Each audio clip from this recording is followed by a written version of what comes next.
Hello. All right, Mo Sam, strength and conditioning. Yes, sir. Transitioning from the spring going to the summer. Let's look back at the spring real quick. What's some of your takeaways from your first spring here at Colorado? I'd say takeaways is just we had to come in and instill a different kind of work ethic, just kind of instill our way of how we want like to go about things. And that's from upstairs with the football coaches and down here in the weight room on how we like to do things and just try to speed up the pace a little bit. We went from a snail's pace to trying to speed that thing up Ferrari style. Yeah, yeah. One of the things that happens in this new era of college football, you have a totally different team coming in for the most part as they get ready to June and the summer workouts for 9 weeks. How do you utilize those guys who are here for the spring to help you teach the new guys so you're not missing a lot of time?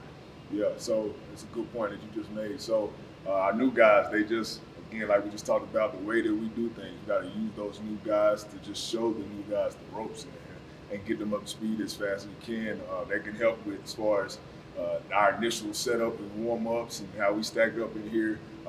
As far as our workout style, from going from one exercise to the next, and that pace that we want to have, we're going to lean on a lot of our leaders that's already been with us to help our new guys coming in. People don't really understand going into the summer.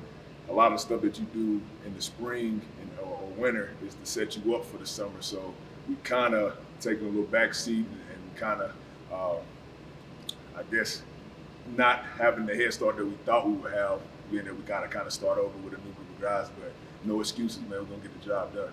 That's an interesting dynamic because a lot of folks who don't know a lot about the process just think strength and conditioning is strength and conditioning. Right. So like your focus in the spring is a different focus from the summer. Yeah, it's definitely a different focus, but what we're doing then is supposed to jumpstart you and lead you so you're not starting from scratch in the summer. So a lot of stuff that we're doing in that spring and winter is to set us up for the exercises and things that we like to get accomplished in the summer. So again, we're going to be starting from scratch just like we were in January, basically, but nobody going to give us any pity, so we're going to hit the ground running.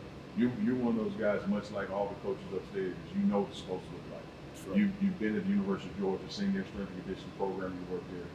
Been at Jackson State with Coach Prime, 2 back-to-back championships, now here at Colorado with Coach Prime. When you get to the end of 9 weeks, right before we go to fall ball camp, what do you want to see differently in your guys from when they get here next week in that 9-week process? Yeah, well, I don't really know the personality of these guys now. I'm not sure. You know, they're all coming from different places. So the biggest thing is just going to be a mold, a team bonding, them knowing each other, them knowing each other's purpose, their why. And I just want to see them act as a team and have each other's back, cheer each other on, and again, that mentality and how they move is going to be the thing that we're trying to instill in them. Yeah. I think you and Coach Prime, I got to sit in with y'all's meeting the other day. As y'all went over this summer process, I think y'all are perfect blend, man. Because you're old school like he is, but you also put the emphasis on the science behind it, the metrics, the measurements. Talk to us about some of the tools that you use as far as knowing how guys are improving and charting that versus just what you're seeing on the field, but what the computer is also showing. Yeah, so going back to what I was saying, a lot of stuff that you do in the spring and winter is supposed to set you up. So we got to test these guys as soon as they come in. That's something that we typically wouldn't do during this point in time because again, we would have those numbers and do that testing going into spring ball. So again, when I say we're going to lose a little bit of time, it's not a lot of time. It's just now we got to evaluate some guys till they come in and come into our program. So we got to make sure what we doing is working. So the only way to do that is see where somebody started, see where they end up, and just keep tracking them and progression. But we have force plate jumps, so we can measure the velocity and power output in watts, so however we want to measure and see what they're gaining. Hopefully it's a gain, but of course we're going to do the normal stuff, broad jumps, vertical jumps, and we're going to measure their 20 and eventually their 40-yard dash times. But we're using different timing gates in order to track our guys. Acceleration is key, so that's one thing that we want to improve on for the most part. Well, I got to look at your metrics from the spring, and I'm not going to utilize names here, just overall global picture of it. I was blown away by that every category, the leadership was people you guys brought in. You know, that when you looked at who was leading in bench press, who was leading in improvement in broad jump, or whatever the testing was, it was the caliber athletes that were recruited in by this administration. Correct. Are you looking for more of that with these new guys coming in? Yeah, I mean, it's always better if you just polishing something up and instead of starting from, having to create a mold from the bottom. So if you can start right here or something, I'm always going to evaluate the foundation. But if I can get a few steps ahead, Sure. that's always helpful. That not make me start from ground zero. So hopefully I get some good caliber guys in. Yeah, because time is the enemy.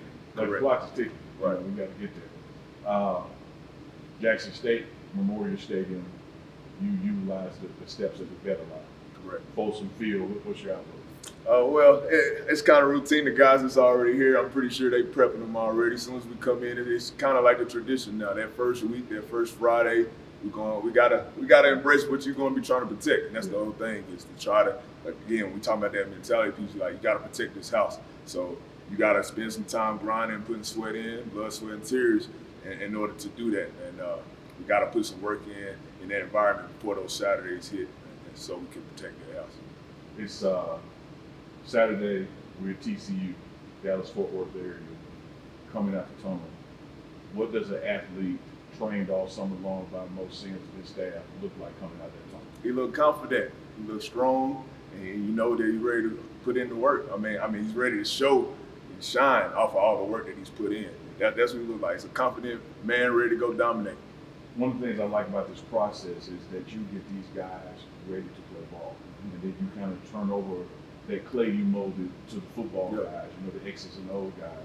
And they're involved. They're in here with you watching their units work out. Right. And you utilize their feedback and y'all work together. So talk to us about the communication between you, strength and conditioning, your staff, and the X's and O's of football. As far as that goes, I'm always trying to, that's not my expertise. I like to stay in my lane on a lot of different things, but I like to be well knowledged as well. So I go in different coordinators, especially the different position groups, coaches, and try to get their feedback and try to figure out what they want to accomplish from their guys. Try to figure out different movement patterns that they want, so I can instill that in my program and make sure I'm preparing the guys. So when I hand the guys over to them, I'm not doing them a disservice, and they're ready to go and work for their coaches, their football coaches. Because I'm not going to let you be modest. I'll tell you. Because I get the blessed, fortunate opportunity to sit in these meetings, and I love how the coaches, the coordinators, the position coaches come to you and ask you, what's that guy's attitude like when he's with you? What's his work ethic like when he's with you? They're not just watching the football part of it. They want to know when he's with you, does he give it his all? Yeah. And my staff, I feel like they do a good job. We try to do weekly tracking and to try to give, especially with this new group coming in, we'll give updates and notes about attitude, work ethic, because the coach got to get familiar as well. This is a team thing. So the more information we can give to them so they know who they're working with as well, it helps the whole team.